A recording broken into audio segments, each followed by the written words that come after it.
مطاع ثم أمين وما صاحبكم بمجنون ولقد رآه بالأفق المبين وما هو على الغيب بضنين وما هو بقول شيطان الرجيم আমার থেকে নিয়ে হযরত মুহাদ্দিস মুকদ্দাস সাহেব থেকে নিয়ে শাহ ওলিউল্লাহ পর্যন্ত আছে, শাহ ওলিউল্লাহ থেকে ইমাম বুখারী পর্যন্ত আছে, ইমাম বুখারী এই হাদাসানাল হুমায়দি ফিয়া রাসূলুল্লাহ সাল্লাল্লাহু আলাইহি ওয়াসাল্লাম পর্যন্ত আছে। রাসূলুল্লাহ সাল্লাল্লাহু আলাইহি ওয়াসাল্লাম এই ইলম পাইলেন কই, এই হাদিস পাইলেন কই? আল্লাহ তাআলা সনদ দেন, ইন্নাহু লাকাউলু রাসূলিন কারীম।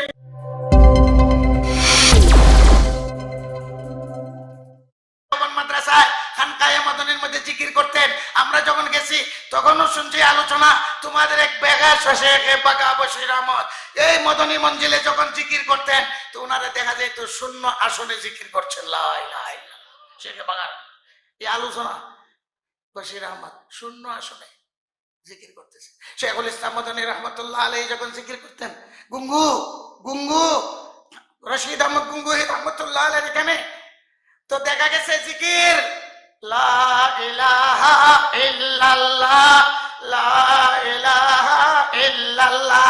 উনি যে ঘরে ঘুমে গুঙ্গু হিসাব দিয়েছিলেন জিকির করার জন্য, লা ইলাহার সাথে দেখা যায় তো ওই যে দরজা জানালা যা আছে লা ইলাহা, ছাদের মধ্যে বাড়ি মানে লা ইলাহা, দরজা জানালা সব উপরে। আবার যখন কইলেন ইল্লাল্লাহ ইল্লাল্লাহ, ওই ছাদের মধ্যে বাড়ি দিয়া এই দরজা জানালা আবার জমিনের মধ্যে বাড়ি দেয়। এই অবস্থা কি? বাহির থেকে শোনা যায় ভিতরে জিকির, কিন্তু দরজা জানালা লা ইলাহা সাথে সাথে উপরের দিকে যায়, আর ইল্লাল্লাহর সাথে উপর থেকে আবার নিচের দিকে যায়। যে লোক দেখছে দাঁড়ায় রয়েছে, গঙ্গু বাইরে আপনার বাড়ি, বাড়ি দেখি থাকো না, পরিচয় জানতেছে আপনি কে, নাম বলছেন, নাম বলে দিছেন, তোমার এই নাম, ঠিক আছে তোমার হাত দেও, আমি তোমারে চুম্বন করব। আজকে যে কারবার দেখছি, উনি বলেন আর চুমা দিবার অর্ডার নাই, বলেন না হইলে সকালেও বাস্ট করে দিব, রাত পেটিটা ঘটাইছো। এই কথাটা শেখুল ইসলাম মদনী জিন্দা থাকা পর্যন্ত ওয়াদা নিছেন, আমি মরার আগ পর্যন্ত কোনোদিন এই কথা বাস্ত করতে পারবে না, আর মেহরবানি করে হাতটা সুমা দিয়ালা এই শর্তে, কিন্তু কইতে পারতাম না কেউ। হযরত শেখুল ইসলামের হায়াত থাকতে ওই ব্যক্তি মুখ বন্ধ রাখছে, যে ওয়াদা করছে শেখুল ইসলামের সাথে বলবো না। ওই জন্য যাকিরিন আল্লাহর জিকির করতো। শেখুল ইসলাম মদনী রহমাতুল্লাহ আলাইহি যখন ইল্লাল্লাহ লা ইলাহা ইল্লাল্লাহ দেখা যায় হাত এক জায়গায়, বডি আরেক জায়গায়, মাথা আরেক জায়গায়, ঠেক আরেক জায়গায়, এবার আল্লাহর জিকির করেছেন। দেওবন্দের যাকিরিন বানাইছে, মুহাদ্দিসিন বানাইছে, পীর বানাইছে, দৌড়া বইরা ফাঁস সাথে সাথে ফিরসা বইয়া ফাঁস।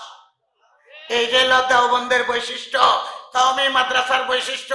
ওই মাদ্রাসায় আপনারা লালন পালন করেন, ওই মাদ্রাসায় আপনারা ছাত্র দেন, ওই মাদ্রাসায় আপনারা সাহায্য করেন, যেখানে এলিম ও জিকির একসাথে গাড়ি চলে।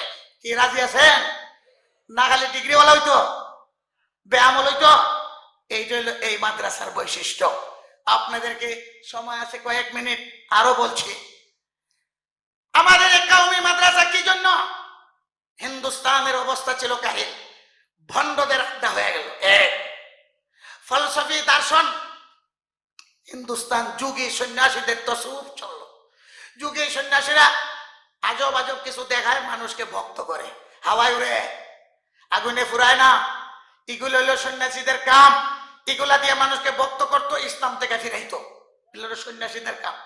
এই সন্ন্যাসীদের ধারাবাহিকতায় কিছু মুসলমান নামে ভণ্ড তৈয়ার হয়ে গেল সন্ন্যাসীদের মতো।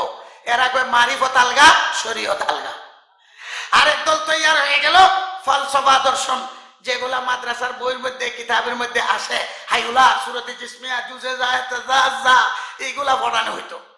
অন্যদিকে এই হিন্দুস্তান হাদিসের কোনো চর্চা ছিল না।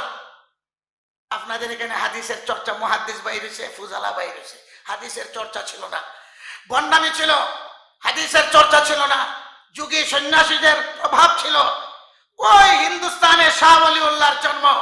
শাহ ওলিউল্লাহ রহমতুল্লাহ হিন্দুস্তানের অবস্থা দেখলেন, তাই হিন্দুস্তানের মানুষকে কোরআন হাদিস শিক্ষা দিবার জন্য ফলসফা দর্শনের পরিবর্তে, আর যাতে মানুষ ভণ্ডামির থেকে বাঁচতে পারে, আর যাতে মানুষ সহি শরীয়ত জানতে পারে, শাহ ওলিউল্লাহ রহমতুল্লাহ মাদ্রাসা করলেন দিল্লিতে, নাম মাদ্রাসায়ে রাহিমিয়া। শাহ ওলিউল্লাহর ছেলে শাহ আব্দুল আজিজ, এটার নাম হইল ওলিউল্লাহি বিপ্লব। দেশে আসলো রাজনৈতিক সমস্যা, তো শাহ ওলিউল্লাহ সবক শিক্ষা দিলেন যে হিন্দুস্তান ইস্ট ইন্ডিয়া কোম্পানি ঢুকছে, এদের হাত থেকে ভারতকে মুক্ত করতে হবে। মুঘল সম্রাট টাকার লোভে বিভ্রান্ত হয়ে গেছে। খুব সংক্ষেপে বলছি, একদিকে রাজনৈতিক অবস্থা ভারতের কাহিল ইস্ট ইন্ডিয়া কোম্পানির কারণে, বন্ধদের কারণে। কাঠ মোল্লা বুঝুন নিয়ে আট মোল্লা আধগান্না মোল্লা কিছু বুঝে কিছু না। এরা দেখলো শাহ ওলিউল্লাহ কোরআনের হাদিস তফসির মাদ্রাসা মোগল সম্রাটের কাছে লাগাইয়া দিল, উনার আঙ্গুলটা কেটে দিল যাতে লিখতে না পারেন। আসলে আঙ্গুল কেটে লিখবো কেমন করে? হযরত শাহ ওলিউল্লাহ রহমতুল্লাহ আলাইহি ওই জাতীয় বন্ড আছে, কোরআনকে পরিবর্তন করে মন গড়া করে। এই সমস্ত আক্রমণ থেকে বাঁচার জন্য শাহ ওলিউল্লাহ রহমতুল্লাহ আলাইহি হিন্দুস্তানের মানুষকে সবক শিক্ষা দিলেন, এটার নাম ওলিউল্লাহি বিপ্লব। ওই ওলিউল্লাহি বিপ্লবের ধারাবাহিকতায় দেওবন্দ মাদ্রাসা, ওলিউল্লাহ যা কাম করেছিলেন দেওবন্দ মাদ্রাসায় সব কামের জিম্মাদারি নিচ্ছে। এটা হলো আহলে সুন্নাত ওয়াল জামাতের প্রতীক, বলেন সুবহানাল্লাহ। আহলে সুন্নাত ওয়াল জামাত কি জিনিস এটা মানুষে বুঝতো না, দেওবন্দিরা বাস্তব নমুনা দেখাই দিছে, এইটা হলো আহলে সুন্নাত ওয়াল জামাত। দেওবন্দিরা দেখাই দিছে ওলিউল্লাহি বিপ্লব। এই জন্য ভারতকে স্বাধীন করার জন্য দেওবন্দিরা বিপ্লব শুরু করেছে, ঠিক না বেঠিক? শেখুল হিন্দ মাল্টার জেলে বন্দী শেখুল ইসলাম মদনীকে তৈয়ার করেছে। দেওবন্দে দেখাই দিছে তসউফ কি জিনিস। এক তসউফের নামে আজমির শরীফ, নকশবন্দি আর ভণ্ডামির জম। শরীয়তের ধার ধারে না, পর্দার ধার ধারে না। ওই সমস্ত ভণ্ডদের হাত থেকে দেশকে রক্ষা করার জন্য সহি মায়নায়, সঠিক মায়নায় ফিরালি ঘরে ভয় দেওবন্দে দেখাই দিছে। রশিদ আহমদ গঙ্গুহি, হাজি ইমদাদুল্লাহ মুহাজিরে মক্কি, মাওলানা হুসাইন আহমদ মদনী, আশরাফ আলী রহমতুল্লাহ আলাইহি, এই সব দেওবন্দি কাফেলার মানুষ। এরা আহলে সুন্নাত ওয়াল জামাতের প্রতীক। এরা হলেন ওলিউল্লাহি বিপ্লবের কর্ণধার। ওলিউল্লাহ যা চাইছিলেন হিন্দুস্তান থেকে খেদাও ইস্ট ইন্ডিয়া কোম্পানিকে, হিন্দুস্তানের মানুষকে সহি কোরআন হাদিস শিক্ষা দাও। কোরআনের তর্জমা লিখলেন, অনুবাদ করলেন, হাদিস পড়াইবার জন্য নিজে তৈয়ার হইলেন, শাহ আব্দুল আজিজকে তৈয়ার করলেন। সেই হাদিসের সনদ আমাদের দরওয়াজা পর্যন্ত পৌঁছে। শাহ আব্দুল আজিজ রহমতুল্লাহ আলাইহির নাতি মাওলানা মোহাম্মদ ইসহাক উনাকে তৈয়ার করছেন। এইভাবে আইতে আইতে মাওলানা মোহাম্মদ কাসিম, এইভাবে আইতে আইতে শেখুল ইসলাম, আজকে যারা হাদিসের সনদ দেন, এই সনদ যদি হিসাব করেন শাহ ওলিউল্লাহ পর্যন্ত, শাহ ওলিউল্লাহ থেকে ইমাম বুখারী পর্যন্ত, ইমাম বুখারী থেকে মুহাম্মদুর রাসূলুল্লাহ সাল্লাল্লাহু আলাইহি ওয়াসাল্লাম পর্যন্ত। তার অর্থ ফয়জে আমি যারা শিক্ষা করে, যারা আপনারা পাগড়ি দিলেন, এরার ইলমের সনদ এখান থেকে নিয়ে ফয়জে আম থেকে দিল্লি শাহ ওলিউল্লাহ পর্যন্ত। তো শাহ ওলিউল্লাহ যে কাম করেছেন দেওবন্দিরা সে কাম করেছে, বুঝছেন নে সংক্ষেপে। আর দেওবন্দিরা যে কাম করেছে ফয়জে আম জামিয়া ইসলামিয়া সেই কাম করতেছে। এই জন্য পাগড়ি দেওয়া হইল মুন্সিবাদার। ব্রাদরান ইসলাম, আল্লাহ রাব্বুল আলামিন মুহাম্মদুর রাসূলুল্লাহ সাল্লাল্লাহু আলাইহি ওয়াসাল্লাম সম্পর্কে সনদ বর্ণনা করে কোরআনে কি কয়?